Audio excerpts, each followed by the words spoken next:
Assalamualaikum warahmatullahi wabarakatuh. Nama saya Adnan Zain Irliansyah dengan NPM 19704516038. Di sini saya akan mengerjakan makalah atau mempresentasikan makalah dengan judul Internet of Things. Langsung saja ke abstrak saya. Di sini membuat IoT atau bisa disingkat atau singkatan yang dimulai dari Internet of Things merupakan salah satu teknologi yang sedang berkembang pada saat ini. IoT digunakan untuk mengontrol dan memantau penggunaan konsumsi listrik pada suatu tempat dari jarak jauh melalui telepon pintar. Salah satu perangkat pendukung IoT untuk pemantauan konsumsi energi listrik adalah smart socket. Karena kegunaannya itulah penulis mencoba membuat sistem pengendali dan pemantau konsumsi energi listrik berbasis ESP12i dengan menggunakan IoT. Metode yang digunakan untuk membuat sistem pengendali dan pemantau konsumsi energi listrik berbasis ESP12e dengan menggunakan IoT ini adalah metode eksperimen.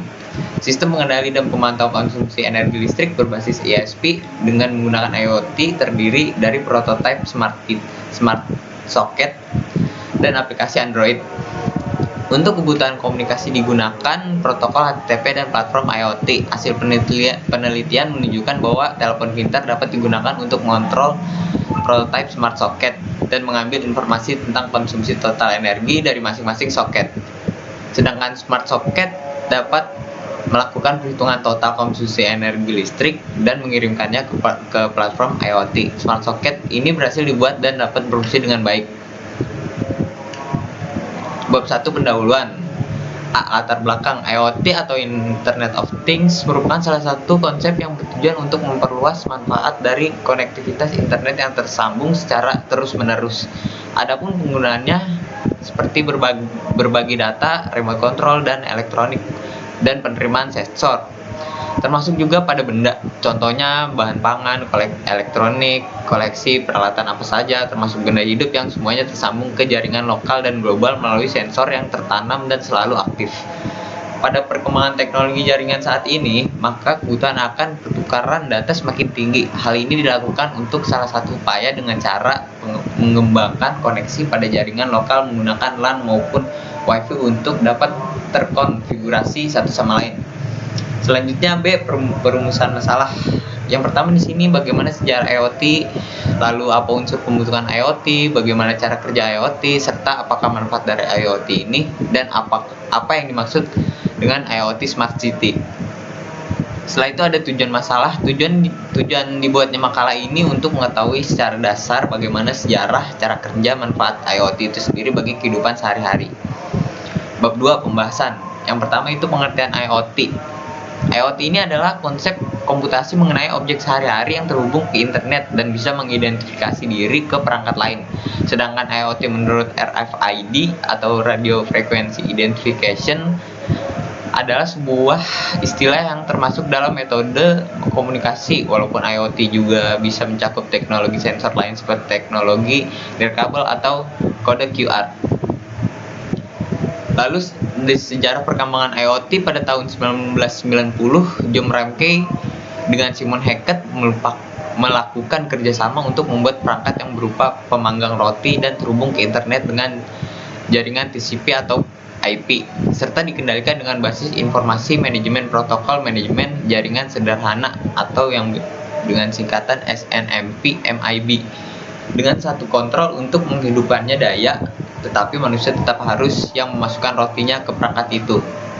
Selanjutnya pada tahun 1999, perangkat ini dikembangkan dengan ditambahkannya sebuah interop atau robot derek kecil yang juga bisa dikendalikan lewat internet dan memungkinkan mampu mengambil dan menjatuhkan roti ke dalam perangkat tersebut. Masih di tahun yang sama, Kevin Ashton yang merupakan Direktur Eksekutif Auto ID Center MIT menciptakan The Internet of Things. Beliau juga menemukan peralatan berbasis RFID atau Radio Frequency Identification Global dengan sistem identifikasi di tahun yang sama. Penemuan ini juga bisa disebut sebagai salah satu lompatan besar dalam komersial IoT. Selanjutnya pada tahun 2000, LG atau Lucky and Gold Star menjadi perusahaan multinasional yang berasal dari Korea Selatan mengumumkan rencana untuk membuat kulkas perlu diisi ulang atau tidak. Lalu ada pada tahun 2003 RFID ditempatkan pada tingkat tertinggi militer AS dalam program SAFI mereka. Selanjutnya pada tahun 2005, The Guardian, Boston Globe, dan Amerika Ilmiah yang merupakan arus publikasi utama mengutip banyak artikel mengenai IoT. Lalu pada tahun 2008, APSO Alliance dirilis untuk mempromosikan penggunaan IP atau Internet Protocol dalam jaringan smart object serta mengaktifkan Internet of Things. Pada tahun ini pula, penggunaan white space spectrum disetujui oleh FCC. Pada tahun 2011, IPv6 dirilis sehingga bidang Internet of Things mengalami pertumbuhan besar. Perkembangan ini didukung oleh beberapa perusahaan besar seperti IBM, Cisco, Ericsson yang mengambil banyak inisiatif dari bidang pendidikan serta komersial. Dengan IoT, teknologi hanya bisa dijelaskan sebagai hubungan antar komputer dan manusia. Selanjutnya yang C ini unsur-unsur pembentukan IoT. Ada beberapa unsur pembentukan IoT yang mendasar termasuk kecerdasan buatan, konektivitas, sensor, keterlibatan aktif, serta pemakaian perangkat berukuran kecil. Berikut ini adalah unsur-unsur pembentukan IoT. Yang pertama adalah kecerdasan buatan atau AI. IoT membuat hampir semua mesin yang menjadi smart. Ini berarti IoT bisa meningkatkan segala aspek kehidupan kita dengan pengembangan teknologi yang didasarkan pada AI.